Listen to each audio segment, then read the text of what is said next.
जय हिंद, नमस्कार साथियों। चलिए, तो आप लोग को बोले थे कि पाचन का जो सारांश है यहाँ से क्वेश्चन देखने को मिलता ही है। ठीक है, तो इसको हम बोले थे कि बढ़िया से याद करवाएंगे। तो आइए देख लीजिए, यहाँ तक तो हम लोग कर चुके थे, अब यहाँ से हम लोग देखने वाले हैं। ठीक है, तो आ जाइए देखते हैं इसको थोड़ा।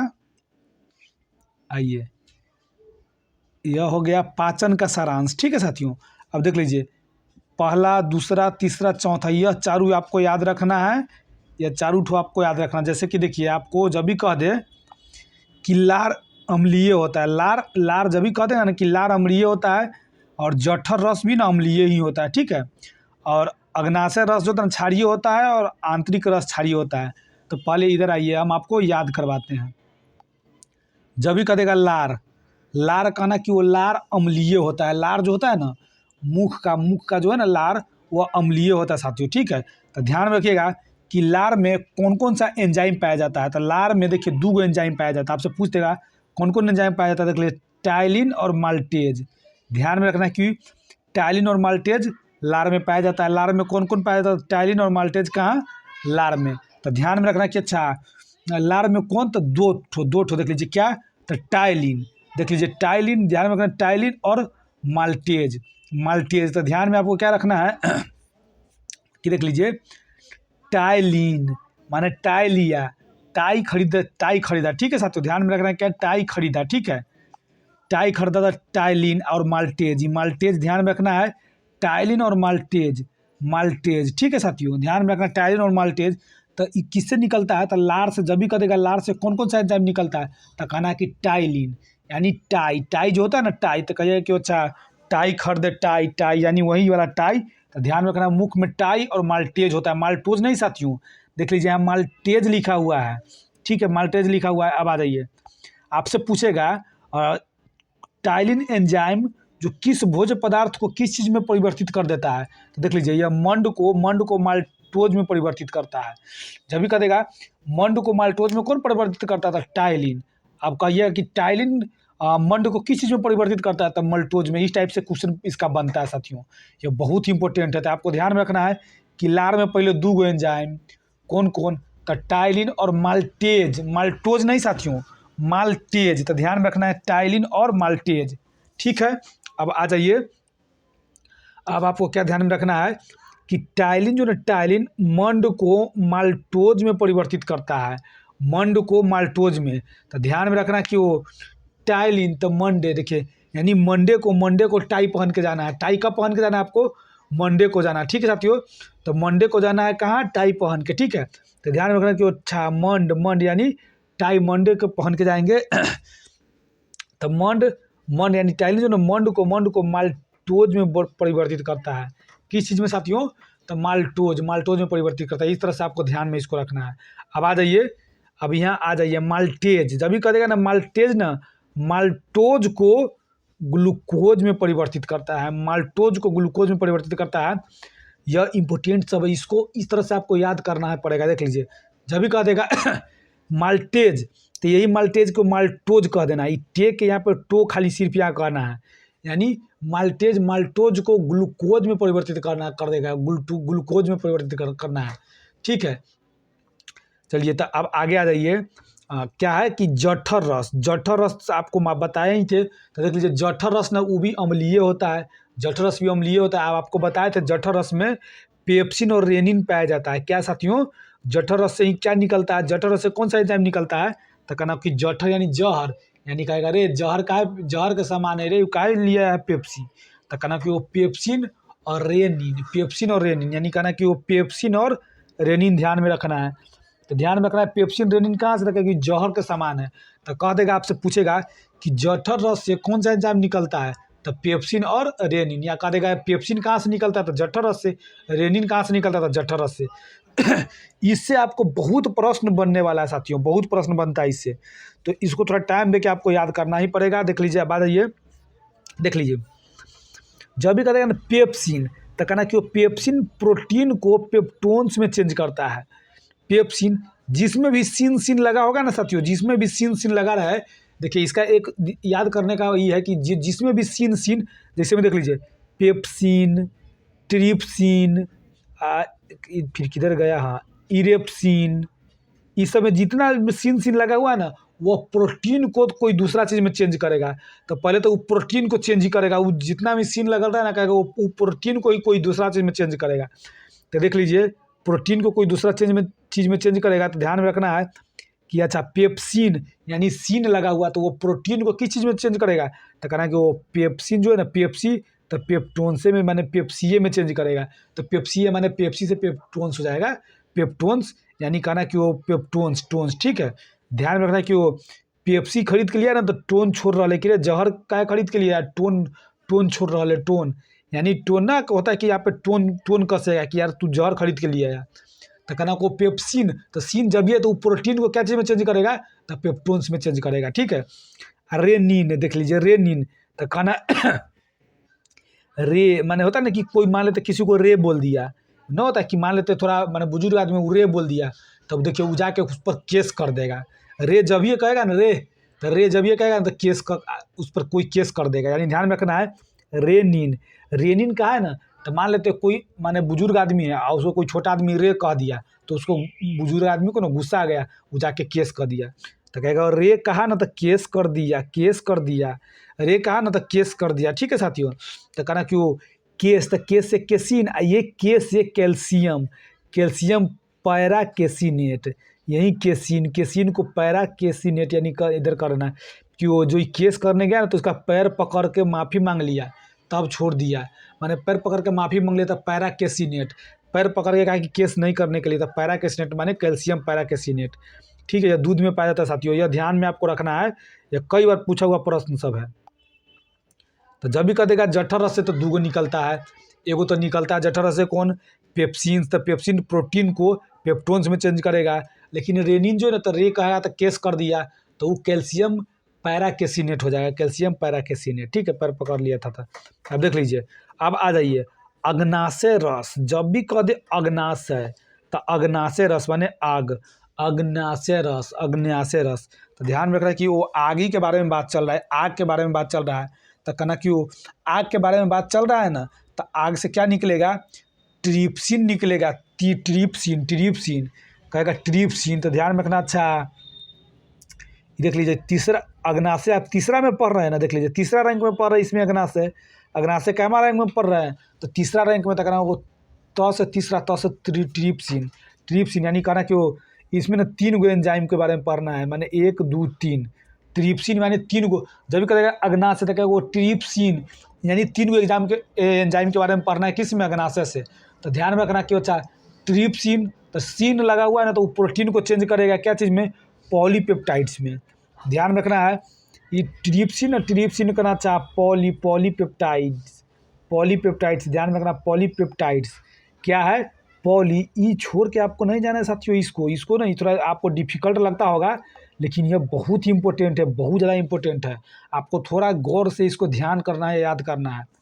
जब भी आपसे पूछ देगा अग्नाशय रस, तो अग्नाशय से ट्रिप्सिन निकलेगा, ठीक है, एमाइलेज निकलेगा और लाइपेज निकलेगा, ठीक है। अब देख लीजिए एमाइलेज, एमाइलेज, एमाइलेज और लाइपेज, कहना कि वो लाई करेंगे एमाइलेज, एमाइलेज, एमाइलेज और लाइप क्या हो जाएगा, लाइपेज, लाइपेज, तो कहना कि वो लाई करेंगे पेज को किसके, आग से ही निकला हुआ है ना, आग से निकला, यानी उसमें कौन को निकल जाएगा, वो ट्रिप्सिन हो जाएगा साथियों, उसके बाद एमाइलेज हो जाएगा और लाइपेज हो जाएगा। तो कहना कि ट्रिप्सिन सीन है, तो वो प्रोटीन को चेंज करेगा क्या चीज़ में, तो कहना कि वो ट्रिप्सिन यानी 3 गो आदमी है, यानी यह पॉलीथीन में रखेगा, पॉलीथीन में रखेगा, 3 गो सामान उसको पॉलीथीन में रखेगा, तो पॉलीपेप्टाइड्स क्या हो जाएगा, पॉलीपेप्टाइड्स, ध्यान में रखना। वो कहना पॉलीथीन में नहीं, पेपर में रख लो, पॉलीथीन में नहीं रखना है, पॉलीथीन में नहीं रखना है, पेपर में रख लेना, तो पॉलीपेप्टाइड्स, पेपर से पेप्टाइड्स।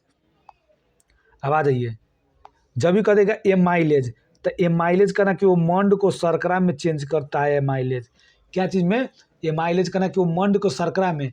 अब आपको एक बताया था टाइलिन, जो कि मंड को क्या चीज़ में चेंज किया था साथियों, तो मंड को माल्टोज में चेंज किया था, माल्टोज में को माने माल्टोज में चेंज किया था, और वहीं हो जाएगा एमाइलेज भी मंड को शर्करा में चेंज करता है, ठीक। और लाइपेज कहना कि वो पेज को लाइक किया है, तो ये पूछा हुआ क्वेश्चन है, तो कहना कि वो लाइपेज यानी वसा यानी वसा को, यानी क्या चीज़ में चेंज करता है, लाइपेज हो ना, लाइपेज वसा को क्या चीज़ में, तो वसा एवं ग्लिसरॉल में, कहना कि वो वसा और वसा एवं ग्लिसरॉल में चेंज करता है।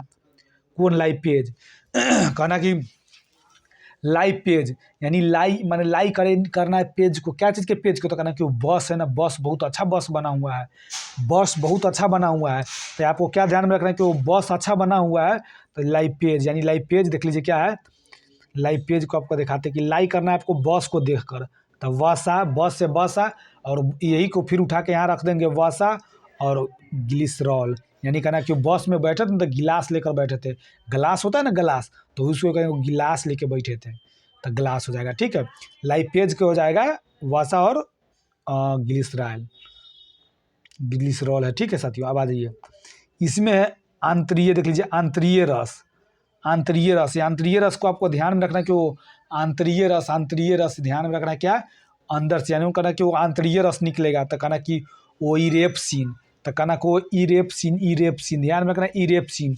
तो सीन जब ये लगा हुआ है ना, इरेप जब भी करेगा ना इरेप्सिन, तो ध्यान में रखना है कि ये प्रोटीन को अमीनो अम्ल में चेंज करेगा, कहना कि वो अमीनो अम्ल में चेंज करेगा, इरेप्सिन जब भी ध्यान में रखना है कि वो इरेप्सिन, तो इरे कहना कि वो इरे आंतरिक है, तो कहना कि वो इरेप्सिन।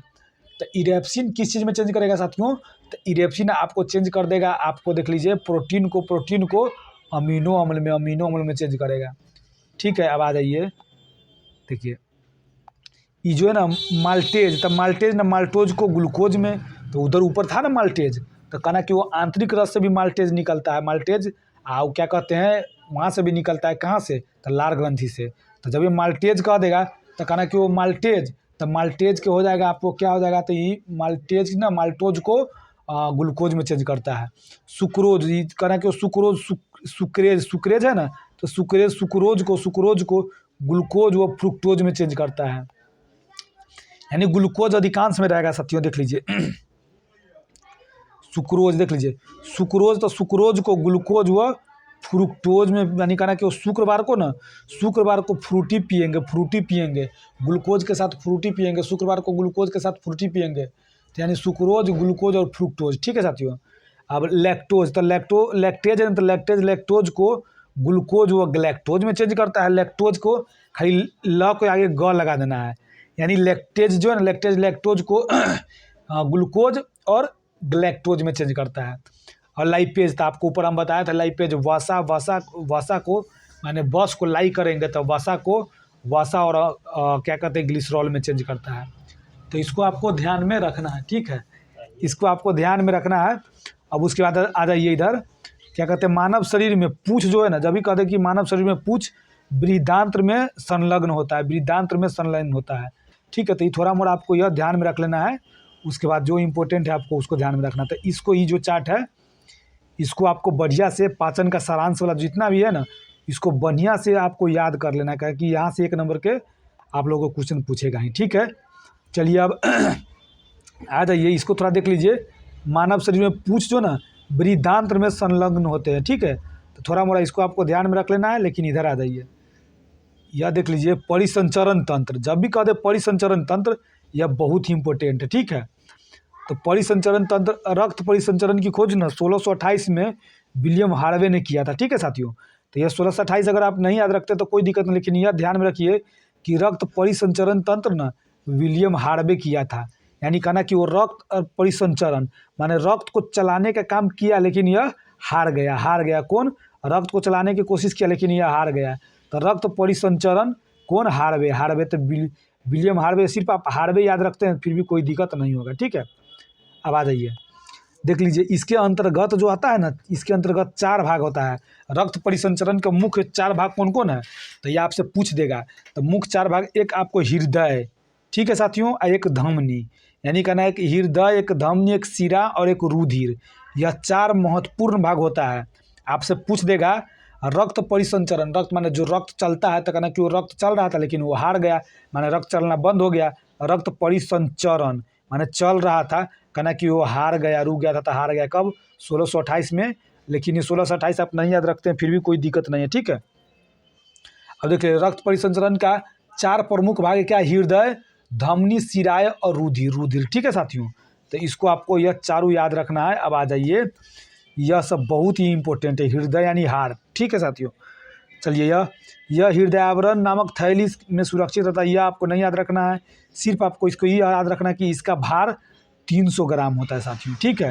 हृदय का भार, जो हार्ट होता है ना, जो दिल होता है साथियों, दिल, ठीक है, वह कितना होता है? 300 ग्राम होता है। दिल 300 ग्राम ही होता है, ठीक है। इसको बनाना चाहिए 500 मैंने 4-5 केजी का, लेकिन 300 ग्राम का होता है, देख लीजिए। यह शरीर का सबसे व्यस्त अंग है। यह कई बार पूछा हुआ प्रश्न है। यह शरीर का क्या कहते हैं? शरीर का सबसे व्यस्त अंग कौन है साथियों?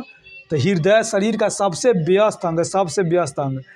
आ जाइए, हृदय यह क्या कहते हैं? यह लगभग, इसका भार कितना है? तो 300 ग्राम इसका भार है, ठीक है। अब आ जाइए, इधर आइए, देख लीजिए। मनुष्य का हृदय 4 कोष्ठों का बना होता है, देख लीजिए। मनुष्य का हृदय कितना कोष्ठों का बना होता है? 4 कोष्ठ का बना होता है, ठीक है। अगले भाग में एक दायां अलिंद, देख लीजिए, एक दायां अलिंद एवं बायां अलिंद। वह हृदय के पिछले भाग में दायां नीलय और बायां नीलय होता है। यह आपको ध्यान में रखना है, ठीक। यानी कहने का मतलब है कि हृदय न 4 कोष्ठों में बटा हुआ रहता है। अगले भाग में दायां अलिंद, कहना कि वो दायां अलिंद और बायां अलिंद होता है। क्या होता है साथियों? दायां अलिंद और बायां अलिंद, और पिछले भाग में दायां नीलय और बायां नीलय। यानी पहले दायां अलिंद ठीक है, अगले माने भाग में पहले दायां अलिंद और बायां अलिंद, यानी 2 गो रहता है, एगो दायां अलिंद एगो बायां अलिंद। और पिछले भाग में हो जाएगा एक दायां नीलय और एक बायां नीलय। तो ये तो आपको थोड़ा मोड़ा ध्यान में रखना है। लेकिन यहाँ से आ जाइए, यहाँ से बहुत इंपॉर्टेंट हो जाता है, आपको हम दिखा रहे हैं। देख लीजिए, दाएं अलिंद, जब भी कहते हैं ना दाएं अलिंद, यानी दायां, कहना कि दाएं भाग में अलिंद जो है ना, दाएं भाग में अलिंद को आप ध्यान में रखिए कि वो आलिया। अलिंद से आपको क्या ध्यान में रखना है? आलिया, आलिया ध्यान में रखना है। आलिया भट्ट है ना, उस तरह से आपको याद रख लेना है। दाएं अलिंद एवं दाएं नीलय। अब देख लीजिए, यहाँ पे क्या बात चल रहा है कि दायां अलिंद और दायां नीलय के बीच त्रिवलनी का पाठ होता है। ध्यान में क्या रखना है? क्या होता है कि दायां अलिंद और दायां नीलय के बीच क्या होता है? त्रिवलनी का पाठ, त्रिवलनी का पाठ, ठीक है साथियों। और बायां अलिंद और बाएं नीलय के बीच द्विवलनी का पाठ होता है। देख लीजिए, जब भी दायां रहेगा ना, दायां अलिंद और दाएं नीलय, यानी कहने का मतलब देख लीजिए, एक दायां अलिंद एक बायां अलिंद होता है, एक दायां नीलय एक बायां अलिंद होता है। एक दायां अलिंद एक बायां अलिंद, एक दायां नीलय और बायां नीलय। तो ये दोनों को ना मिक्स करके जो क्वेश्चन बनने वाला है, मिक्स होकर क्वेश्चन बनता है अधिकांश। जैसे देखिए, दायां माने सबसे पहले जरूरी कौन होता है? कौन मान लेते, माने राइट हैंड वाला बहुत माने व्यक्ति ज़्यादा रहता है अधिकांश। तो कहना को 3 गो है, माने तो दायां अलिंद और दायां नीलय, ठीक है। ये बराबर जाति में नहीं रहेगा साथियों, ठीक है। तो दायां अलिंद और दायां नीलय त्रिवलनी का पाठ, और तब उसके बाद क्या बच गया? बाएं अलिंद और बाएं नीलय, तो ये हो जाएगा द्विवलनी का पाठ। बायां का 2 होगा, दायां का 3 गो होगा, तो त्रिवलनी का पाठ। अब देख लीजिए, आप क्वेश्चन कहाँ से आपको और भी इंपॉर्टेंट पूछेगा। देख लीजिए, शरीर से हृदय की ओर रक्त ले जाने वाली रक्त वाहिनी को शिरा कहते हैं। यह बहुत इंपॉर्टेंट है, ठीक है। इस समय बहुत ज़्यादा कन्फ्यूजन होता रहता है। आपको यह ध्यान में रखना है कि शरीर से हृदय की ओर रक्त ले जाने वाली रक्त वाहिनी को शिरा कहते हैं। शिरा यानी देख लीजिए, मान लेते शरीर है, हृदय आपका कहाँ है? सिर के ऊपर। सिर माने सिर के आसपास है ना हृदय, सिर से थोड़ा नीचे है। तो ध्यान में रखना है कि शरीर से जो रक्त हृदय में ले जाएगा, तो कहना है कि वो हृदय में ले गया, तो उसके बगले में तो शिरा है, उसके बगले में ना सिर है। तो ध्यान में रखना है कि अच्छा, देखिए शिरा का मतलब अलग होता है, लेकिन आपको हम ना मैंने थोड़ा कंसेप्ट याद दिलाने के लिए थोड़ा कुछ ट्रिक है, इसलिए हम आपको ऐसे बता रहे हैं कि देख लीजिए, शरीर से हृदय की ओर रक्त ले जाने वाली रक्त वाहिनी को क्या कहते हैं साथियों? शिरा कहते हैं, ठीक है। शिरा में अशुद्ध रक्त अर्थात कार्बन डाइऑक्साइड युक्त रक्त होता है। शिरा में अशुद्ध रक्त होता है, लेकिन इसका अब बाद है पल्मोनरी शिरा ठीक है। पल्मोनरी शिरा में शुद्ध रक्त होता है साथियों। पल्मोनरी शिरा में देख लीजिए, शिरा में तो इसे अशुद्ध रक्त होता है। शिरा में क्या होता है साथियों? अशुद्ध रक्त। लेकिन पल्मोनरी शिरा में ना शुद्ध रक्त होता है। पल्मोनरी शिरा में शुद्ध रक्त होता है, ठीक है। तो इसको आपको ध्यान में रखना है। आ जाइए, अब देख लीजिए, पल्मोनरी शिरा देख लीजिए, यह फेफड़ा से बाएं अलिंद में रक्त को पहुंचाता है। जब भी कह देगा कि फेफड़ा है, यानी फेफड़ा से बाएं अलिंद में, माने फेफड़ा, ध्यान में रखना है कि फेफड़ा से बाएं अलिंद में, दायां अलिंद नहीं साथियों।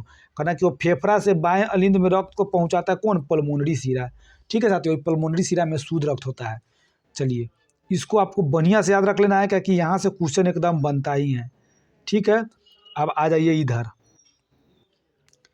अब आ जाइए, हाँ, यहाँ हृदय से शरीर की ओर रक्त ले जाने वाली रक्त वाहिनी को धमनी कहते हैं। अब देख लीजिए, यह क्या कह रहा है कि हृदय से शरीर की ओर, देखिए वो क्या था कि शरीर से हृदय की ओर ले गए थे तो वो शिरा कहलाता था, लेकिन हृदय से अब शरीर की ओर ले जाएंगे ना तो वह धमनी कहलाएगा, धमनी कहलाएगा। ठीक है साथियों, तो ई धमनी में क्या होता है ना, शुद्ध रक्त होता है साथियों। यानी शुद्ध रक्त का मतलब होता है ना कि ऑक्सीजन युक्त रक्त होता है। ठीक है, अपवाद में इसका है पल्मोनरी धमनी। ठीक है, यानी ध्यान में रखना है, शिरा में क्या होता है अशुद्ध, लेकिन पल्मोनरी लग जाएगा तो उसमें शुद्ध हो जाएगा। ठीक है साथियों, लेकिन यहाँ पे हो जाएगा धमनी में क्या होता है शुद्ध, तो लेकिन यहाँ पल्मोनरी लग जाएगा तो में हो जाएगा अशुद्ध। इस तरह से आपको याद रखना है। देख, ठीक है, अब आइए, पल्मोनरी धमनी दाएं नीलय से फेफड़ा में रक्त पहुंचाता है। ठीक है साथियों, इसमें अशुद्ध रक्त होता है पल्मोनरी धमनी में। तो देख लीजिए क्या कह रहा है, ये पल्मोनरी धमनी जो है ना, देख लीजिए शिरा था, पल्मोनरी शिरा था, वो कहाँ से कहाँ ले जा रहा था, तो वो फेफड़ा से ले जा रहा था बाएं अलिंद में, फेफड़ा से बाएं अलिंद में ले जा रहा था। लेकिन यह क्या कर रहा है, देख लीजिए दाएं नीलय से फेफड़ा में रक्त पहुंचाता है। तो देख लीजिए उसको तो पहुंचाना चाहिए था बाएं नीलय से फेफड़ा में रक्त, क्या, लेकिन यह बाएं, क्या कहते हैं, बाएं नहीं, यह दाएं नीलय हो गया। वो बाएं अलिंद से फेफड़ा में पहुंचाना चाहिए था, लेकिन वहाँ पे अलिंद चेंज ही हो गया, पल्मोनरी धमनी में अलिंद चेंज ही हो गया। अब देख लीजिए दाएं नीलय हो गया साथियों, माने बायां था तो बायां अलिंद होता, लेकिन बायां चेंज हुआ तो यहाँ दायां चेंज हुआ, तो वहाँ पे अलिंद के जगह पर ही नीलय हो गया। यानी इस टाइप का आपको इसको ध्यान में रखना है। ठीक है, अब आ जाइए,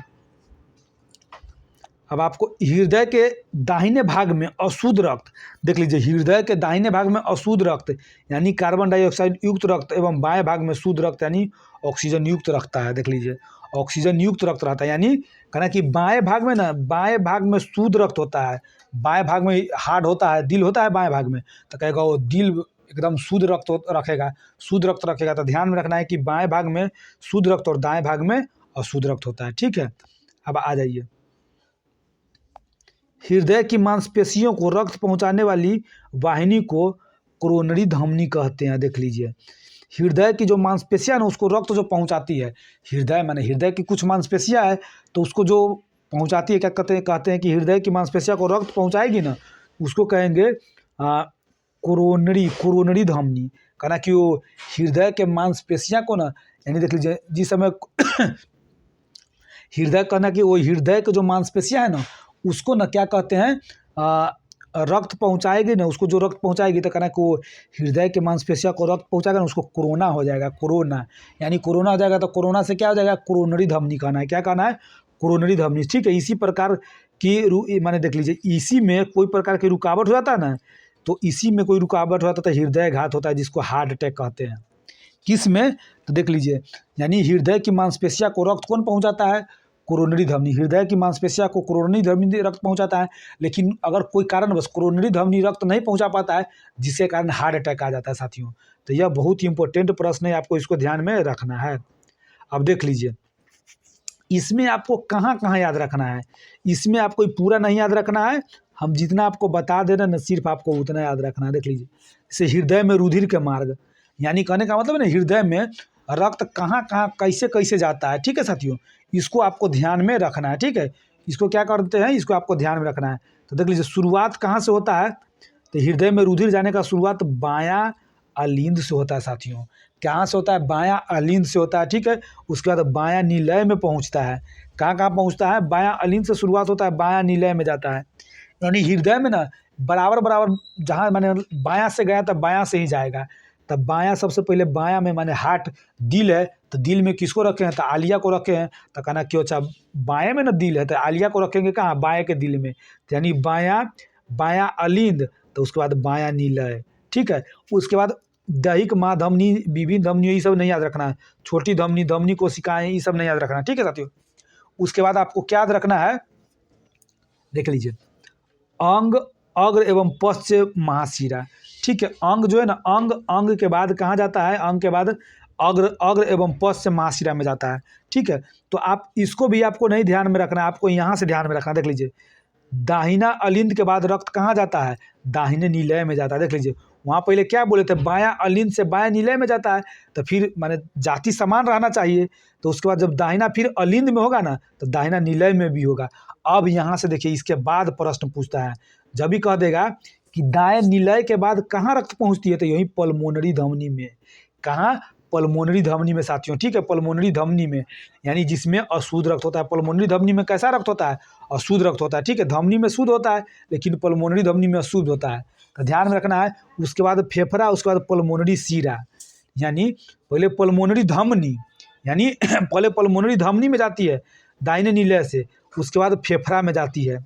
पल्मोनरी धमनी के बाद फेफड़ा में, तब उसके बाद पल्मोनरी सीरा, यानी उसके बाद पल्मोनरी सीरा, उसके बाद बायां अलिंद में ऑक्सीजन युक्त रुधिर जाती है। यानी बायां अलिंद से शुरू होता है, बायां अलिंद, बायां निलय, बायां, देख लीजिए इतना याद रखना है, बायां अलिंद से शुरू होगा, बायां निलय में जाएगा। उसके बाद आपको ध्यान में रखना है, दायां अलिंद से शुरू होगा, दायां निलय में जाएगा। उसके बाद पल्मोनरी धमनी, पल्मोनरी धमनी, उसके बाद फेफड़ा, उसके बाद पल्मोनरी सीरा, तब फिर बायां अलिंद, ठीक है। बायां अलिंद से शुरू हुआ, बायां अलिंद में। तो इसको आपको सिर्फ इतना याद रखना है, यहाँ से क्वेश्चन पूछता ही है, ठीक है। आ जाइए, देख लीजिए, हृदय का संकुचन व शिथिलन को सम्मिलित रूप से हृदय का धड़कन कहते हैं, ठीक है साथियों। माने सम्मिलित रूप से इसका धड़कन कहते हैं, तो ये आपको उतना आपको ध्यान में नहीं रखना है, सिर्फ आपको यह ध्यान में रखना है, सामान्य अवस्था में मनुष्य का हृदय 1 मिनट में 72 बार, माने सामान्य अवस्था रहेगा तो 1 मिनट में 72 बार धड़कता है। माने 1 मिनट से भी कम माने समय में बहुत ज़्यादा धड़कता है, जैसे कि कम से कम 1 मिनट में धड़कना चाहिए, लेकिन 1 मिनट में भी बहुत बार ज़्यादा धड़क जाता है, यानी 72 बार धड़कता है, ठीक है। अब भ्रूण अवस्था में 150 बार धड़कता है, तथा धड़कन में लगभग 70 मिमी रक्त पंप होता है, देख लीजिए। यानी एक धड़कन में, अब देख लीजिए कितना इंपॉर्टेंट है कि 1 मिनट में आपको 72 बार धड़कता है साथियों।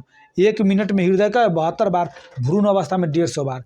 लेकिन 1 मिनट में अगर मान लेते हैं 72 बार धड़कता है, तो 72 में एक बार जब भी धड़का ना, माने एक बार धड़कता है, एक बार करते करते 72 बार धड़कता होगा, तो एक के बार जब धड़कता है ना, तो एक बार में देख लीजिए 70 मिली रक्त पंप करता है, 70 मिली रक्त पंप करता है। कितना? 70 एक पंप में। देख लीजिए, वो तो 72 पंप करता था, गुने 72 कर दीजिए, इतना पंप हो जाएगा। यानी सिर्फ आपको ध्यान में रखना है कि 72 बार, भ्रूण अवस्था में 150 बार, और एक धड़कन में रक्त कितना पंप करता है, तो 70 मिली, 70 मिली, ठीक है। अब आ जाइए, साइनो ऑरिकुलर नोड, जब भी कहते हैं साइनो ऑरिकुलर नोड, ये देखिए सन, देखिए सन माने होता है यशोयन, लेकिन यहाँ कहना यशेयन वाला सन, देख लीजिए। यानी जिसको साइनो, ए से ऑरिकुलर और एन से नोड कहते हैं, साइनो ऑरिकुलर नोड दाहिने अलिंद के दीवार में स्थित तंत्रिका कोशिकाओं का समूह है, जिससे हृदय धड़कन की तरंग प्रारंभ होती है। अब देख लीजिए, जब भी कह दे सिर्फ आपको क्या ध्यान रखना है कि हृदय धड़कन की तरंग कहाँ से प्रारंभ होती है, तो कहना कि वो हृदय धड़कन की तरंग कहाँ से प्रारंभ होती है, कहना कि हृदय का धड़कन, मान लेते हैं जब भी किसी भी इंसान के बाल, माने कहते कि माने कोई संतान होता है, तो उसका उससे ज़्यादा लगाव प्यार उससे हो जाता है। यानी जब भी उसको नहीं देखेगा तो एकदम हृदय धड़कने लगेगा, एकदम हृदय धड़कने लगेगा। तो कहना कि हृदय धड़कने का प्रारंभ कहाँ से हुआ है, तो उन्हें हृदय धड़कन से, ठीक है साथियों। तो ध्यान में रखना है, हृदय धड़कन की प्रारंभ कहाँ से होती है कि सन को नहीं देखेंगे ना तो हृदय धड़कने लगेगा। तो कहना कि वो सन, यानी सन को नहीं देखेंगे तो हृदय धड़कने लगेगा, यानी इसका मतलब हृदय धड़कन कहाँ से शुरू होता है, सन से, सन के नाम से, सन के नाम से, यानी सन से हो जाएगा क्या, साइनो ऑरिकुलर नोड, ठीक है, साइनो ऑरिकुलर नोड। इस तरह से आपको ध्यान में रखना है।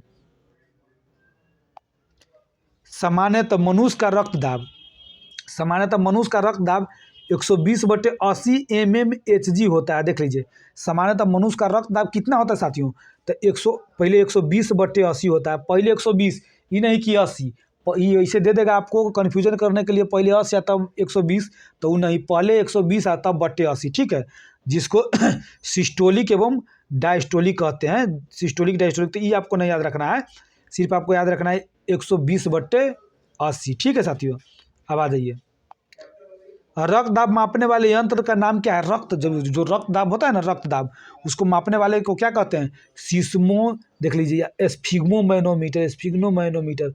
कहना है कि एस माने रक्त को हम फ्री में दाबेंगे, कोई फीस उस नहीं लेंगे, माने स्फिग्मो, यानी स्फिग्मो माने फी हम नहीं लेंगे, स्फिग्नो एस्फिग्नो देख लीजिए, एस्फिग्मो मेनोमीटर, माने मैं नहीं लूँगा पैसा, माने फ़ी नहीं लेंगे, तो एस्फिनो यानी एस्फिग्मो, यानी ध्यान में रखना है एस्फिग्मो मेनोमीटर, एस्फिग्मो मेनोमीटर। तो यह बहुत ही इंपॉर्टेंट है साथियों, इसको आपको ज़रूर याद रखना है। ठीक, अब आ जाइए, यहाँ से आ जाइए। थायरॉक्सिन एवं एड्रीनलिन स्वतंत्र रूप से हृदय की धड़कन को नियंत्रित करने वाला हार्मोन है। यह पूछा हुआ प्रश्न है, बहुत इंपॉर्टेंट है। जब भी आपसे कह दे साथियों, जब भी आपसे कह दे कि स्वतंत्र रूप से हृदय की धड़कन को नियंत्रित करने वाला हार्मोन कौन है, तो हृदय के धड़कन को नियंत्रित करने वाला हार्मोन है कहना कि थायरॉक्सिन। कहना कि थमो यानी रुक जाओ, होता है ना कि कहना कि थायरॉक्सिन हृदय की धड़कन को नियंत्रित, माने हृदय की धड़कन खूब नियंत्रित होगा, तो कहेगा थमो। गांव समय कहता है थमो रुको, यानी थमना का मतलब होता है कि थम जाना, रुक जाना। तो थाई यानी धड़कन, हृदय की धड़कन को नियंत्रित करना है यानी रोकना है, तो कहना कि थाई माने थमो, थायरॉक्सिन, थायरॉक्सिन। ध्यान में रखना कि थाई, थमो, थमो यार, थमो, रौ आ रहा है माने थमो यानी थायरॉक्सिन। और एड्रीनलिन, ध्यान में रखना क्या, एड्रीनलिन। आप देख लीजिए, चलेगा तो एड्री से क्या कहना है कि एड्रीनलिन, यानी कहना कि एड्रीनलिन माने चलेंगे क्या चीज़ से, एड़ी से। देख लीजिए, पैर के नीचे एड़ी होता है ना, तो एड़ी से चल रहा था, तब उसने कहा कि थमो यानी रुक जाओ, तो कहना कि वो रुक, यानी थायरॉक्सिन। और चल रहा था क्या चीज़ से, एड़ी से, अपना पैर के एड़ी से, तो कहना कि एड्रीनलिन, एड्रीनलिन। ठीक है साथियों, यानी ध्यान में रखना है हृदय की धड़कन को नियंत्रित कौन करता है, थायरॉक्सिन और एड्रीनलिन। ठीक, अब आ जाइए। रुधिर में उपस्थित CO2, ठीक है, रुधिर में pH को कम करके हृदय की गति को बढ़ा देता है। अब देख लीजिए, यानी कहने का मतलब रुधिर में उपस्थित CO2 कार्बन डाइऑक्साइड जो ना रुधिर के pH को कम करके हृदय की गति को बढ़ा देता है। जब भी रुधिर का pH कम होगा ना, pH जब भी कम होगा तो हृदय की गति बढ़ जाएगा। हृदय की गति कौन बढ़ाता है, तो कहना कि वो हृदय की गति बढ़ाता है कौन, CO2। ठीक है, हृदय की pH के कम कौन करता है, तो CO2 कहेगा क्या, कम कौन करता है, तो कम भी करता है CO2। ठीक है साथियों, तो आपको ध्यान में रखना है रुधिर में उपस्थित, माने रुधिर यानी रक्त में उपस्थित जो CO2 है ना, वही pH को कम करता है। जब भी pH को कम करेगा ना, तो क्या कहते हैं, इसकी हृदय की गति बढ़ जाती है। तो कहेगा हृदय की गति बढ़ाने के लिए कौन जिम्मेदार है, तो CO2। ठीक है, अर्थात अम्लीयता हृदय की गति को बढ़ाती है एवं क्षारीयता हृदय की गति को कम करती है। यानी कहना कि वो अम्लीयता हृदय की गति को बढ़ा देती है, यानी हृदय की गति कौन बढ़ता है, CO2। तो कहना कि वो CO2 के जगह पर अम्लीयता भी हृदय की गति को बढ़ा देता है। हृदय की गति को कौन बढ़ाता है, अम्लीयता। कहना कि वो अम्लीयता जो ना, अम्लीयता हृदय की गति को बढ़ाता है और क्षारीयता हृदय की गति को कम करता है। ठीक है साथियों, हृदय की गति को कम करता है। अब आ जाइए, नाइट्रिक ऑक्साइड यौनो मानव शरीर में संश्लेषित एंड्रोथेलियम कोशिका के द्वारा, यानी होता है जो रक्त वाहिनी को, ये आपको अभी इतना नहीं याद रखना, हमारे रक्तदाब को स्तर को कम करता है, रक्त को थकान में है, तो इसका उपयोग श्वसन बिलिटर, इसको आपको नहीं याद रखना। ठीक है, अब आ जाइए, लसिका देख लीजिए, लसिका, इस सब तो इधर का हो गया है।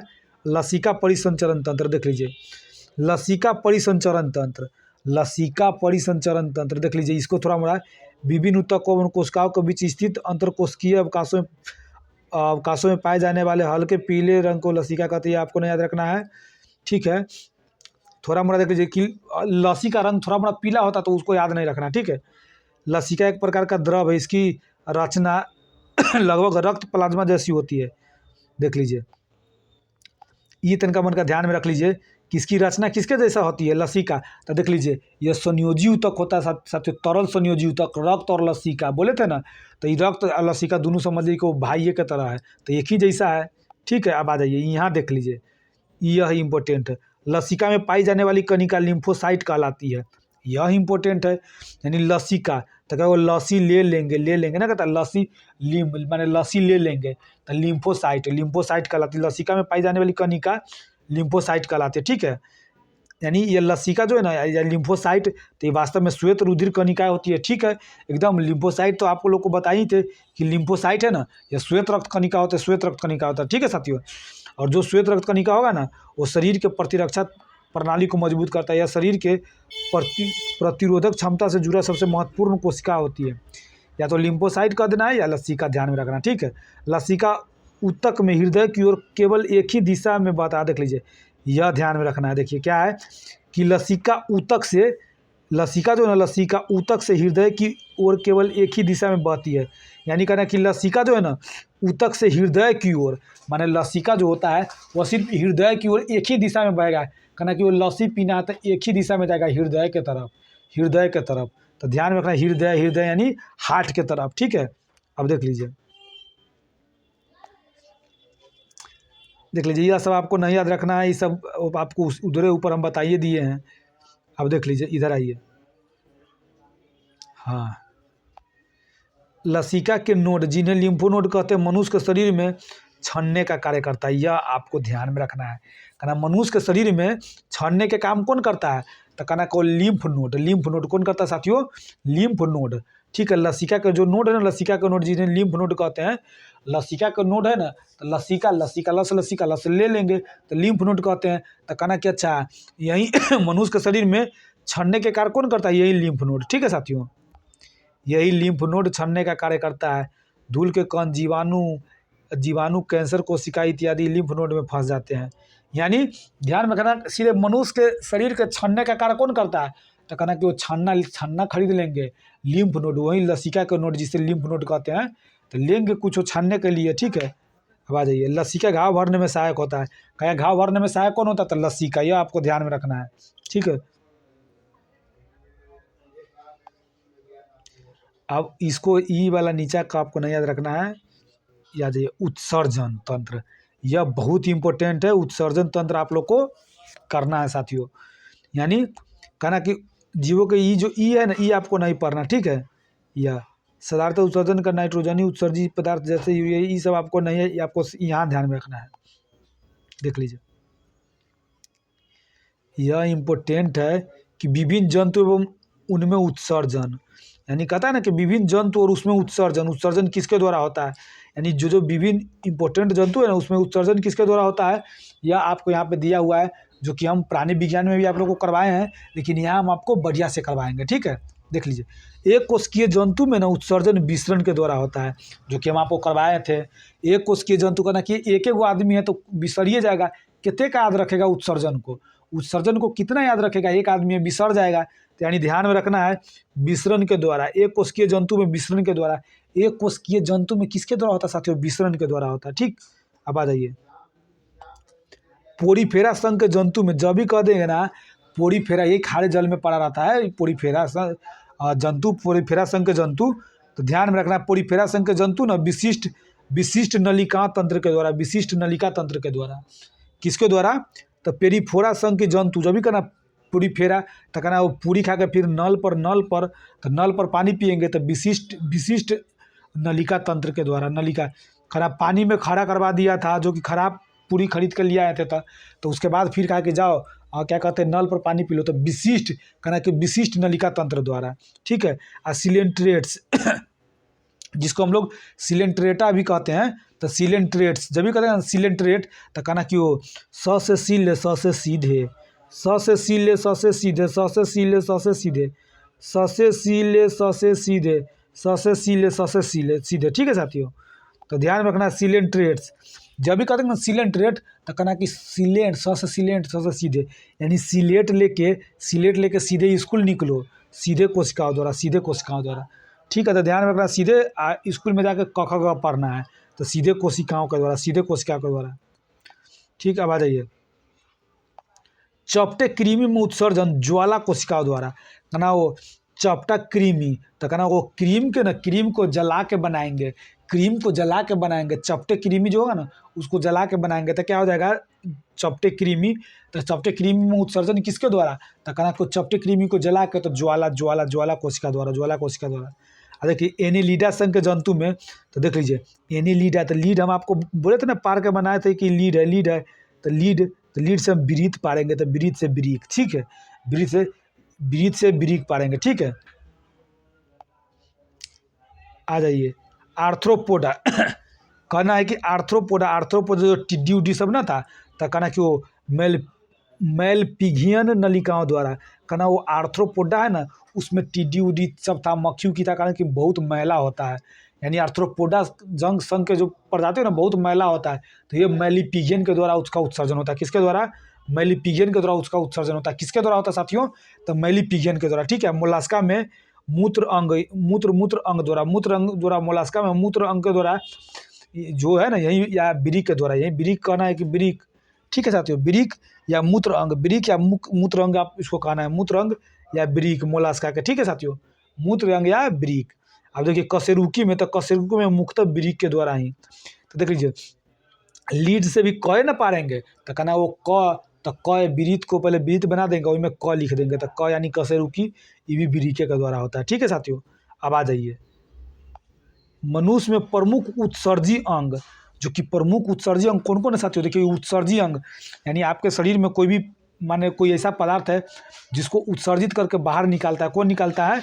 तो यह निकालता है ब्रीक, जिसको हम लोग किडनी कहते हैं, ब्रीक जिसको हम लोग किडनी कहते हैं।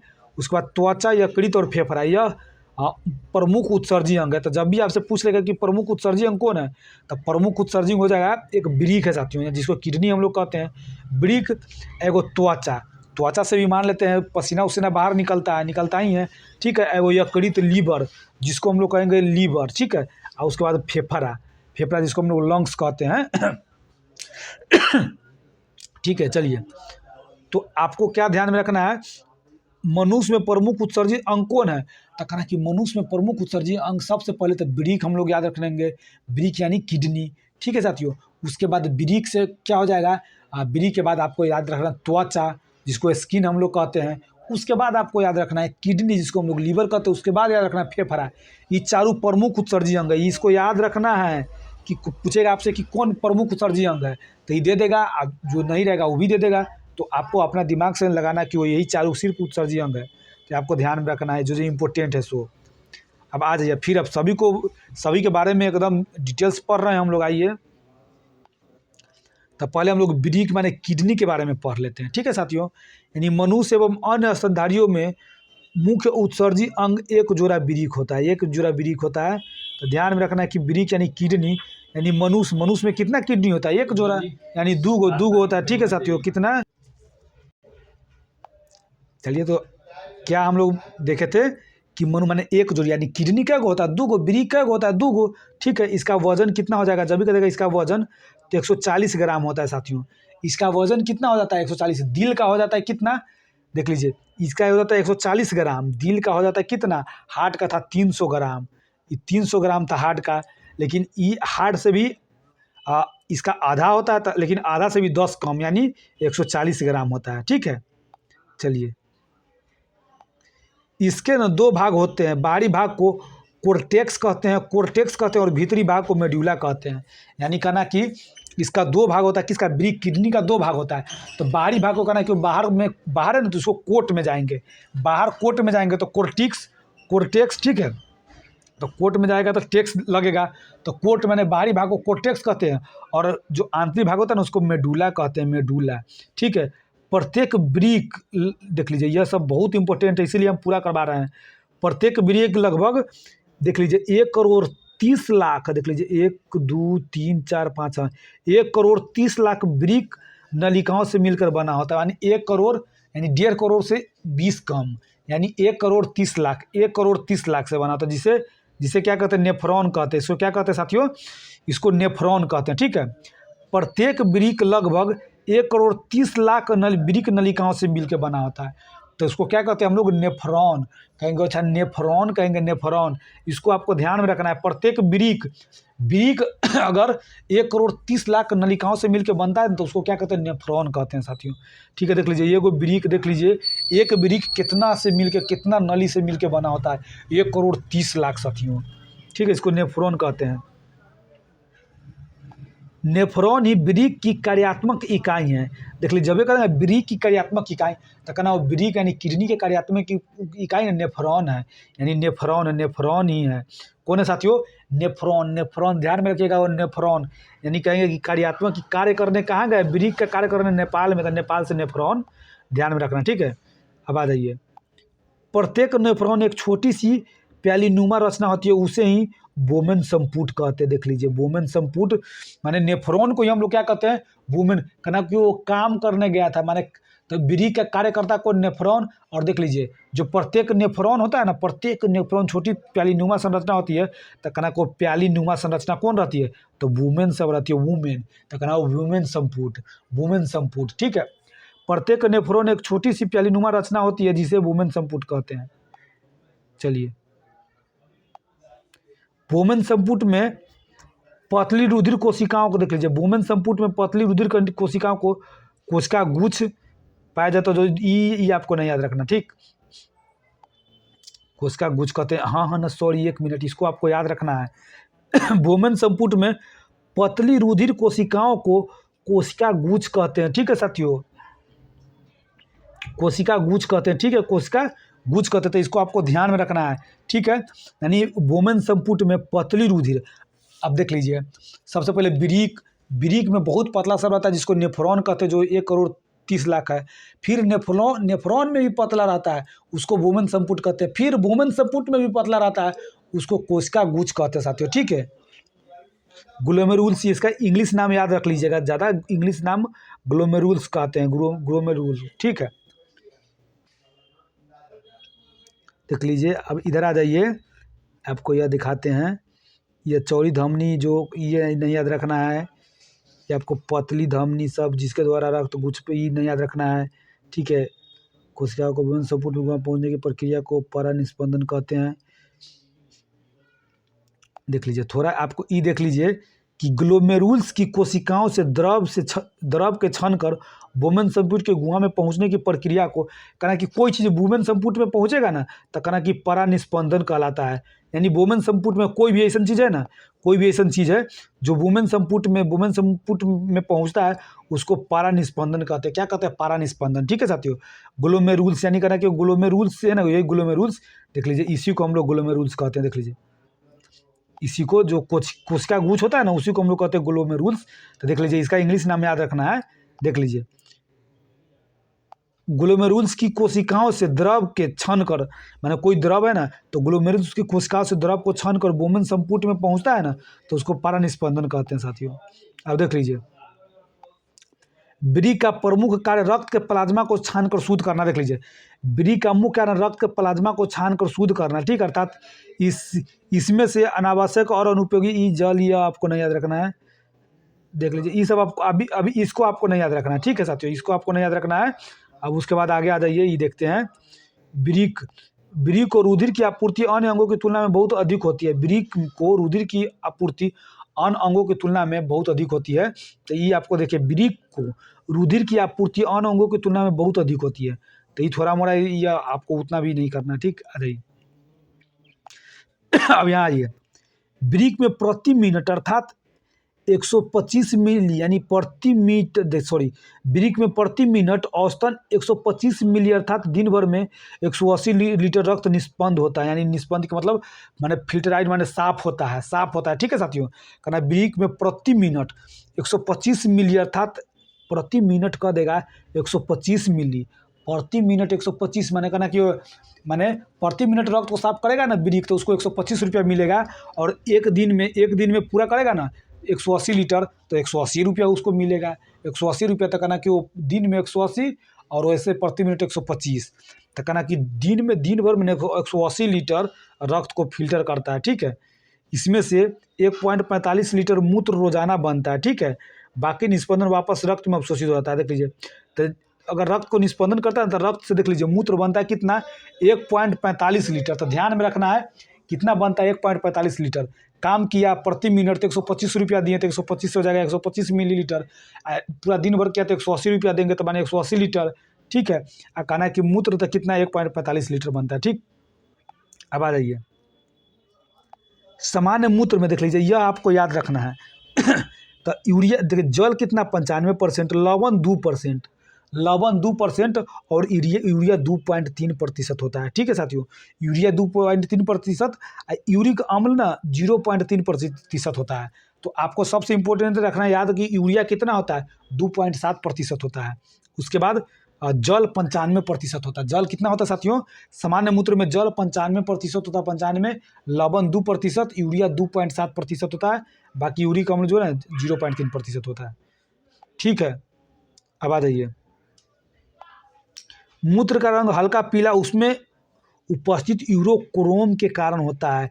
यह क्वेश्चन पूछा जाता है कि मूत्र का रंग हल्का पीला जो होता है ना, मान लेते जो पेशाब होता है ना उसका रंग हल्का पीला किसके कारण होता है, तो कहना कि यूरोक्रोम के द्वारा होता है। यूरोक्रोम के द्वारा, किसके द्वारा साथियों, तो यूरोक्रोम के द्वारा, यूरोक्रोम के द्वारा। इसको आपको ध्यान में रख लेना, ठीक है। यूरोक्रोम हीमोग्लोबिन के विखंडन से बनता है, देख लीजिए। जब भी कह देगा यूरोक्रोम कैसे बनता था, हीमोग्लोबिन के विखंडन से। कह देना हीमोग्लोबिन के विखंडन से कौन बनता था, कहना हीमोग्लोबिन के विखंडन से यूरोक्रोम बनता है। तो यूरोक्रोम की उपस्थिति के कारण ही मूत्र का रंग हल्का पीला होता है। तो ध्यान में रखना है ये क्या कहते हैं, यूरोक्रोम कैसे बनता है, तो हीमोग्लोबिन के विखंडन से, ठीक।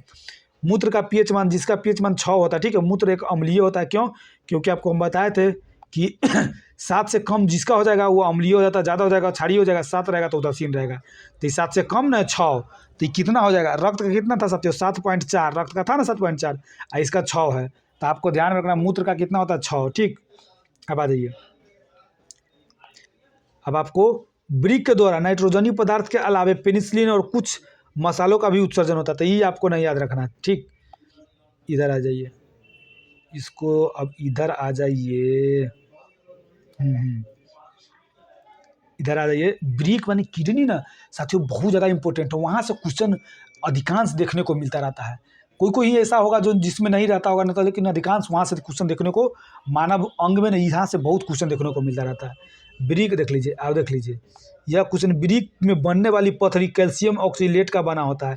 देख लीजिए, पथरी ना कहता कि पेट में पत्थर हो गया, तो पत्थर का मतलब ये नहीं समझिए कि वो पत्थर जो बाहर वाला जो पत्थर होता है ना वो पत्थर बन गया। पत्थर का मतलब होता है ना कि जो मांस का थैला होता है ना साथियों, वह बन जाता है और मांस का थैला बज्जर हो जाता है, तो उसको कहता है मांसे का थैला को अब पत्थर कहा जाता है। ये नहीं कि समझे वो बाहर का जो मकान उकान बनता है ना गिट्टी वाला पत्थर नहीं होता है। तो ब्रिक में बनने वाली पथरी को क्या कहते, देख लीजिए, ब्रिक में बनने वाली पथरी ना कैल्शियम ऑक्जीलेट का बना होता है। तो कहना कि अरे ब्रिक में जो देखे ना पथरी, तो कय हो गया, कय होगा तो न, तो कैसे वा इस टाइप का वा बने वोमिटिंग टाइप का इस तरह के नाम आता था, कहना कैल्शियम ऑक्जेलेट, ऑक्जेलेट, कहना कैल्शियम ऑक्जेलेट। या ध्यान में रखें ना कि पथरी क्यों बन गया, जब क्या कहते हैं कैल्शियम जो ना कैल्शियम की कमी हो गया था, उसको लेट लगा दिया गया, तो कहना वो कैल्शियम ऑक्जिलेट। तो ध्यान में रखना है, ठीक। अब देख लीजिए, त्वचा में पाई जाने वाली तैलीय ग्रंथि व श्वेत ग्रंथि क्रमशः सीवन और पसीने का स्रवण करता है। तो देख लीजिए, कह देगा सीवम और पसीने का श्रवण कौन करता है, तो कहना कि वही सीवन और पसीने का श्रवण, तो पसीना कहाँ से निकलता है, त्वचा से, स्किन से। तो कहना कि वो पसीना के साथ साथ सीवम भी, सीवम कहना कि पसीना के साथ बम भी, बम ले ले कौन, सीवम। तो वो सीवम नाम के आदमी ने उसका पसीना निकल रहा था, कहाँ से निकलेगा, त्वचा से, तो सीवम और पसीने के श्रवण होता है, ठीक है। अब आ जाइए यहाँ से, यकृत कोशिकाएं आवश्यकता से अधिक अमीनो अम्ल तथा रुधिर की अमीनो अम्ल को यूरिया में परिवर्तित करके उत्सर्जन में मुख्य भूमिका निभाती है। तो ये आपको याद नहीं रखना, यकृत के बारे में हम लोग पीछे पढ़ चुके हैं। अब आ जाइए, 2 प्रकार के यह कार्बन डाइऑक्साइड जल वाष्प का उत्सर्जन करता है। देख लीजिए, कह देगा फेफड़ा 2 प्रकार के गैसीय पदार्थ कार्बन डाइऑक्साइड और जल वाष्प का उत्सर्जन करता है। देखिए, कह देगा कार्बन डाइऑक्साइड और जल वाष्प, कार्बन डाइऑक्साइड और जल वाष्प का कौन उत्सर्जन करता था, यही फेफड़ा। ध्यान में रखना है, कुछ पदार्थ जैसे लहसुन, प्याज और कुछ मसालों जिसमें वाष्पशील घटक होते हैं उसका उत्सर्जन फेफड़े के द्वारा ही होता है। तो यह आपको याद रखना है, ऑक्सीजन और जल वाष्प और लहसुन वसुन प्याज जिसका है ना उत्सर्जन किससे होता है, फेफड़े के ही द्वारा होता है, ठीक। तो इसको आपको थोड़ा ऐसे याद रख लेना है। अब आ जाइए यहाँ, तंत्रिका तंत्र देख लीजिए, तंत्रिका तंत्र के बारे में हम लोग देखने वाले हैं। तंत्रिका तंत्र देखिए, इसके अंतर्गत सारे शरीर में महीन धागे के समान तंत्रिका फैली रहती है। यह आपको ये सब कोई नहीं याद रखना है, ठीक। ये आपको नहीं याद रखना, इधर आ जाइए। मानव शरीर में तंत्रिका कोशिकाओं द्वारा वैद्युत संकेतों का अंतरण सोडियम और पोटेशियम द्वारा परिचालित होता है। आप देख लीजिए, जब भी कह दे कि मानव शरीर में तंत्रिका कोशिकाओं द्वारा, मानव शरीर में तंत्रिका कोशिकाओं द्वारा वैद्युत संकेतों का अंतरण, तो कहना वो वैद्युत कहना कि अच्छा बिजली से सटना था, कहना कि वो सोडियम और पोटेशियम से सट जाएंगे। इस तरह से आपको थोड़ा मोड़ा याद रखना है, ये उतना इंपॉर्टेंट नहीं है, तो ध्यान में रखना है, ठीक है। अब आ जाइए थोड़ा मोड़ा, उसके बाद आ जाइए, ये सब आपको नहीं याद रखना है, ये सब आपको नहीं याद रखना, ठीक। देख लीजिए, यानी देखिए केंद्रिका तंत्रिका रज्जु, देखिए मस्तिष्क और मेरुरज्जु के बारे में हम लोग को आगे देखना है, ये सब आपको नहीं पढ़ना है। अब देख लीजिए मस्तिष्क के बारे में हम लोग देखने वाले हैं। मस्तिष्क के बारे में हम लोग साथियों देखने वाले हैं, यह बहुत ही इंपॉर्टेंट है, ठीक है। तो देख लीजिए, जब भी कह दें मनुष्य का मस्तिष्क अस्थियों के खोल क्रेनियम में बंद रहता है, जो इसे बाहरी आघातों से बचाता है। तो आपको क्या ध्यान में रखना है, मनुष्य का मस्तिष्क अस्थियों के किस खोल से बना होता है, माने बंद रहता है, किस खोल में। तो देख लीजिए कोई मस्तिष्क हुआ, आपके अंदर मस्तिष्क है ना, तो ऊपर वाला जो यह बजर है, बजर यह क्रेनियम का बना होता है। कहना कि वो ये ऊपर वाला माथा है ना, क्रेन से क्रेन होता है, बड़ा बड़ा क्रेन में भी चोट लगेगा तो नहीं फूटेगा, जल्दी नहीं फूटेगा क्योंकि मजबूत होता है। तो कहना कि वो क्रेनियम, क्रेनियम या ऐसे कहना है कि देख लीजिए मस्तिष्क का जो ना ऊपरी भाग, वो आपको ना अंदर का मस्तिष्क है ना उसको ढक के रखता है, कौन, ये ऊपर वाला भाग। तो कहना कि वो वहाँ पे क्रेन चल रहा है ना, अपना नियम से चलना है, काहे कि इसमें चोट लग जाएगा तो मस्तिष्क उसमें फूट जाएगा, चोट लगेगा तो मस्तिष्क फूट जाएगा, तो इसलिए नियम से चलना है, तो नियम से क्रेनियम, ठीक है साथियों। अब आ जाइए, देख लीजिए मनुष्य के मस्तिष्क का वजन कितना होता है, तो 1400 ग्राम। देख लीजिए 1400 ग्राम होता है, 1350 से 1400 ग्राम के बीच होता है, ठीक है। और आप लोग को दिल का कितना बोले थे, तो दिल का 300 ग्राम माने हार्ट का। उसके बाद आपको क्या बोले थे, ब्रिक, किडनी का कितना बोले थे, E0 कम कर दीजिए ना, माने 140 ग्राम, ठीक है साथियों। 140 ग्राम हम लोग देख चुके हैं, ठीक। अब आ जाइए, यहाँ से क्वेश्चन देखिए कैसे बनेगा आपको। यहाँ से बनेगा क्वेश्चन आपको कि सेरिब्रम के कार्य देख लीजिए, सेरिब्रम देख लीजिए, यहाँ का सेरिब्रम कहना क्यों होता है, शेर है ना, शेर को बम से मारेंगे, शेर वैसे नहीं मारेगा, शेर बम से मारेंगे। यानी यह मस्तिष्क का सबसे विकसित भाग होता है, कौन, सेरिब्रम, सेरिब्रम। या देख लीजिए कहना कि वो सेरिब्रम सबसे विकसित भाग है, कहना कि वो जानवरों में सबसे ज़्यादा विकसित कौन हो जाता है, शेर, तो कहना वो सेरिब्रम। तो ध्यान में रखना सेरिब्रम। देख लीजिए कह देगा बुद्धिमत्ता, स्मृति, इच्छा शक्ति, ऐच्छिक गतियों, ज्ञान वाणी एवं चिंतन का केंद्र। तो ये सब जो ज्ञान हुआ, इच्छा शक्ति, सब क्या, यानी ज्ञानेंद्रियों से प्राप्त प्रेरणाएं एवं इनमें विश्लेषण एवं समन्वय होता है। ध्यान में रखना है, जो भी बुद्धि वाला काम करेंगे तो वही सेरिब्रम, मस्तिष्क कहाँ रहता है साथियों, ये मस्तिष्क का सबसे इंपॉर्टेंट भाग है सेरिब्रम, तो यही सेरिब्रम में रहता है। तो आपको इस तरह से ध्यान में रखना है कि सेरिब्रम में ही रहता है मस्तिष्क, तो आपको बढ़िया से इसको ध्यान में रखना है, ठीक है साथियों। क्या रहता है, सेरिब्रम में, ठीक है। वैसे देख लीजिए ये जो है ना, ये सब हम आपको क्या कहते हैं, ये इम्पोर्टेंट, ये बचा हुआ है, इम्पोर्टेंट बचा हुआ है, ये हम आपको देख लीजिए, यह हम क्या कहते हैं करवाते हैं। एक मिनट पहले इसको देख लेते हैं। हाँ देखिए यहाँ से ये सब, हाँ देखिए इसमें वैसे इम्पोर्टेंट हो जाता है, यह ये जो ना ये सब आपको याद करना इम्पोर्टेंट हो जाता है, कितना हड्डी की संख्या कितना है, अधिकांश इम्पोर्टेंट यह हो जाता है, ठीक है। तो लेकिन फिर भी आपको ई सब ना, ई भी इम्पोर्टेंट है, या जो ई है यह इम्पोर्टेंट है, तो हम आपको पहले इसको हम करवा देते हैं, उसके बाद आपको हाँ वो सब हम करवाते हैं, ठीक है। तो क्या करना है कि जब भी कहते ना कि क्या कहते हैं, मस्तिष्क से संबंधित इच्छा शक्ति, बुद्धि उद्धि के बाद जब भी बात होगा तो सेरिब्रम, आप देख लीजिए यह ठंडा गर्म, जब ठंडी लगेगा तो गर्मी भी लगेगा। मान लेते कोई आदमी को ठंडी लग रहा है तो उसको गर्मी भी लग रहा है, ठीक है। तो ठंडी लग रहा है ना तो उसको दर्द होगा, गर्मी लगेगा ना तो ये दर्द होगा। ध्यान में रखना, तो ठंडा गर्म और दर्द के पहचानना यह थैलमस के कार्य होता है। कौन किसके द्वारा पहचाना जाता है, कहना कि वो थैलमस के द्वारा, यानी कहना कि ठंडा और गर्मी का दर्द वाला दवाई हम थैली में रख के लाएंगे, तो थैली में रख के लाएंगे तो थैलमस हो जाएगा, ठीक है साथियों। ध्यान में रखना। अब आ जाइए यहाँ देखिए, यह संवेगात्मक क्रियाओं को नियंत्रित करता है, यह अंतःस्रावी ग्रंथियों से स्रावित होने वाली हार्मोन्स का नियंत्रण करता है। जब भी कह देगा कि अंतःस्रावी ग्रंथि से निकलने वाला जो हार्मोन है ना, माने अंदर से निकलता है ना, तो ये हाइपोथैलेमस, उसको देख लीजिए, वो थैलमस था जो जिसमें ठंडा गर्म और दर्द के दवाई लाए थे, तो थैलमस था, यहाँ हाइपोथैलेमस कह रहा है। तो ये आपको उतना ही नहीं करना है, पोस्टीरियर पिट्यूटरी ग्रंथि से, यानी पोस्टीरियर पिट्यूटरी ग्रंथि से स्रावित होने वाला हार्मोन इससे स्रावित होता है। तो आपको सिर्फ इतना ध्यान में रखना है इसको, क्या कि जो भूख, प्यास, नियंत्रण, प्यार, घृणा आदि का केंद्र कौन है, यानी खुशी दुखी सब का कौन केंद्र है, तो ध्यान में रखना यही हाइपोथैलेमस ग्रंथि। यानी दिमाग उमाग वाला बात रहेगा तो वो तो आपको हो जाएगा कौन, सेरिब्रम। लेकिन दर्द और ठंडा गर्म और दर्द तो थैलमस। लेकिन आपको प्यार गुस्सा जो भावना से संबंधित हो ना, कहना कि एकदम हाइपोथैलेमस हो जाएगा। ना कहता प्यार तो हाई एकदम हो जाता है, तो हाइपोथैलेमस यानी जो आपके अंदर भावना होता है ना, जैसे भूख लग गया तो एक भावना होता है, उसको आप देख नहीं सकते हैं, भावना है। तो और प्यार, ताप, नियंत्रण, प्यार, घृणा आदि सभी जो ना आता है, यह गुस्सा, खुशी उसी सब जो अंदर वाला कारण होता है ना, वो हाइपोथैलेमस के द्वारा होता है।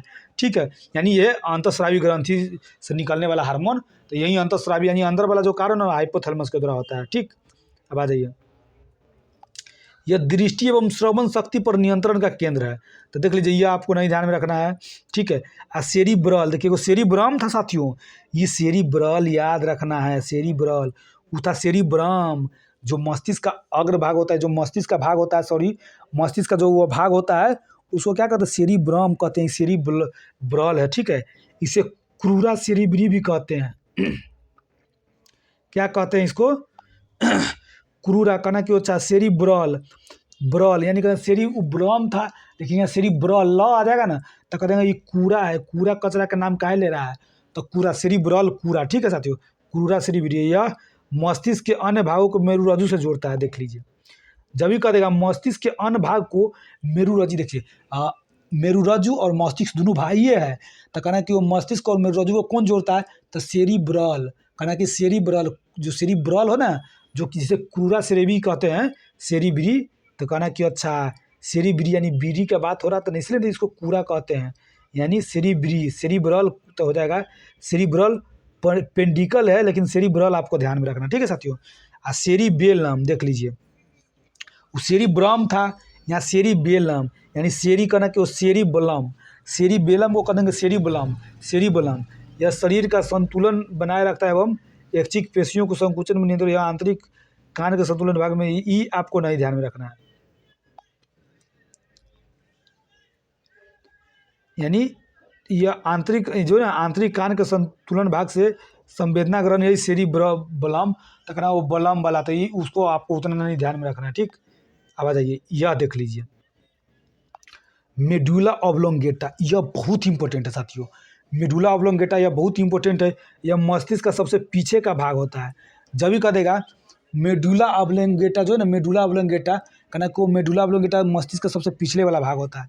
इसका मुख्य कार्य रक्त दाब, आहार नाल के संकुचन, ग्रंथ स्राव, हृदय के धड़कनों का शोषण नियंत्रण, ये सब नहीं। देख लीजिए, उल्टी का नियमन केंद्र मेडुला ऑब्लोंगेटा है। तो यह आपको ध्यान में रखना है कि उल्टी का नियमन केंद्र कहाँ से होता है ना, कि उल्टी वहीं से होता कि अब उल्टी होना है, वहाँ से आपको पता चलता है, वहाँ से निकलता है, तो कहना कि वो वहाँ से दिमाग में आता है कि वो उल्टी होना है, यानी कहने का मतलब मेडुला ऑब्लोंगेटा, मेडुला ऑब्लोंगेटा जो कि सबसे पिछले भाग होता है, मस्तिष्क का सबसे पिछला भाग होता है। ठीक, अब देख लीजिए, जब मस्तिष्क में सिस्ट विकसित हो जाता है तो इस स्थिति को न्यूरोसिस्ट कोर्सिस कहा जाता है। कहना कि वो मस्तिष्क में सिस्ट, कहना कि वो सीस, यानी सीस का मतलब होता है ना, कोई सीस हुआ, यानी कोई टीचर है उसका सीस है, तो वो कोर्स लिया, कोई नया कोर्स लेगा, नहीं कहता कि सर जी का कोर्स लेते हैं तो वो जो कोर्स लेगा वो सीस न रहेगा। तो कहना कि वो जब मस्तिष्क से सिस्ट विकसित हो जाता है तो इस स्थिति को न्यूरोसिस्ट कोर्सिस कहते हैं। ये थोड़ा मोड़ा आपको ध्यान में रखना। अब आ जाइए, देख लीजिए यहाँ देखिए मस्तिष्क का, देख लीजिए यहाँ पे आपको क्या करना है कि देख लीजिए, ये अग्र भाग होता है कौन, सेरिब्रम, सेरिब्रम जो अग्र भाग होता है, मस्तिष्क का सबसे अग्र भाग यही होता है, सेरिब्रम। ठीक है, देख लीजिए पश्च भाग मेडुला ऑब्लोंगेटा होता है साथियों, पश्च भाग कौन होता है, मेडुला ऑब्लोंगेटा। ठीक है, मेडुला ऑब्लोंगेटा पश्च भाग, तो अग्र भाग ज़्यादा पूछता है और पश्च भाग ज़्यादा पूछता है। तो यह देख लीजिए, अब देख लीजिए EEG, देख लीजिए यह बहुत ही इंपॉर्टेंट है। EEG का प्रयोग ना मस्तिष्क के कार्य का पता लगाने के लिए किया जाता है। ठीक है, तो देख लीजिए इसको आपको ठीक से कैसे याद रखना है, EEG यानी इलेक्ट्रोएन्सेफेलोग्राफ, माने इलेक्ट्रोएन्सेफेलोग्राफ है, यानी आपको ध्यान रखना कि अच्छा फेल हो गया क्या, यह मस्तिष्क के कार्य का पता लगाता था, यानी ये फेल हो गया ना, तब मस्तिष्क के जो ना कहा कि कैसे फेल हो गया, तो यह मस्तिष्क के भाग को पता लगाता है, तो यानी कहना कि EEG, सीधे आपको ध्यान में रखना है EEG इसका थोड़ा मोड़ा ही ना ई आपको याद रख लेना है। देख लीजिए इलेक्ट्रोइन्सेफेलोग्राफ, इलेक्ट्रोइन्सेफेलोग्राफ। ठीक है, तो इसको आपको थोड़ा EEC याद रख लेना है। ठीक, आ जाइए, अब आ जाइए यहाँ, क्या कहता है, मेरुरज्जु, ठीक है। मेडुला ऑब्लोंगेटा का पिछला भाग ही मेरुरज्जु बनता है, ठीक है। अब देख लीजिए, यही मेडुला ऑब्लोंगेटा का पिछला भाग, मेडुला ऑब्लोंगेटा का पिछला भाग ही क्या बन जाता है, मेरुरज्जु बन जाता है साथियों। मेडुला ऑब्लोंगेटा का पिछला भाग क्या बन जाता है, मेरुरज्जु, ठीक है। देख लीजिए अब इसका मुख्य कार्य, तो यह प्रतिवर्ती क्रियाओं को नियंत्रित करता है एवं ये आपको नहीं याद रखना है। मस्तिष्क से आने जाने वाले उपीजनों का संवहन, यानी ये सब आपको नहीं याद रखना, ठीक है। देख लीजिए मेरुरज्जु, यही मेरुरज्जु जो रीढ़ की हड्डी सब में रहता है वो वाला है। तो ये आपको देख लीजिए, यहाँ पे आपको आ जाइए, 1 मिनट इसको जूम नहीं किए। जो जो इम्पोर्टेंट है ना, सिर्फ आपको उसी को याद करना, ही नहीं कि जो जो हम करे छोड़ने के लिए उसको छोड़ना है। देखिए, प्रतिवर्ती क्रियाओं का सर्वप्रथम मार्शल हॉल नामक वैज्ञानिक ने क्या पता लगाया था, यानी प्रतिवर्ती क्रियाओं का पता सर्वप्रथम कौन, तो कहना हॉल लगाया था, कौन, मार्शल हॉल। तो कहना कि वो प्रतिवर्ती क्रिया, माने प्रतिवर्ती, कहना कि वो प्रतिवर्ती क्रिया से हाल पूछ लेगा, कौन, हॉल नामक वैज्ञानिक। तो कहना वो प्रतिवर्ती क्रिया से हाल पूछना, हाल किससे पूछना है, प्रतिवर्ती क्रिया से, ठीक है साथियों। तो ये आपको ध्यान में रखना है। अब आ जाइए,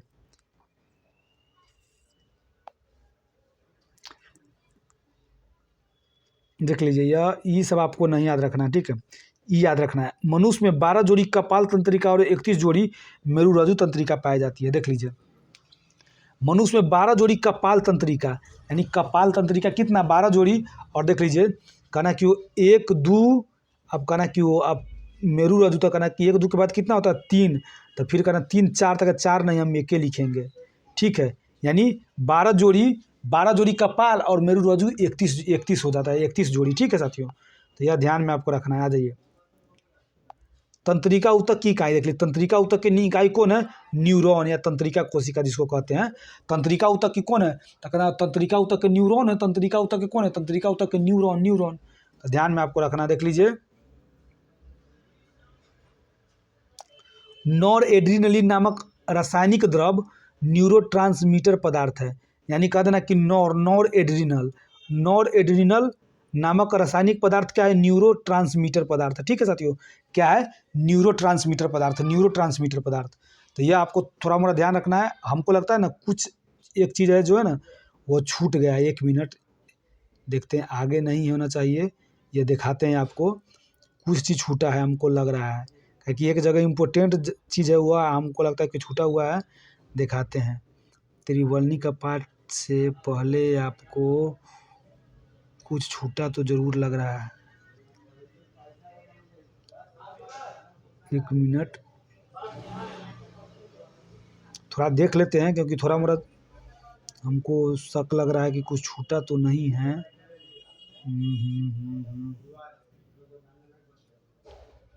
मस्तिष्क से पहले हमको लगता है 1 मिनट, पहला क्लास कराया तो उसमें नहीं तो छूटा, 1 मिनट देखते हैं।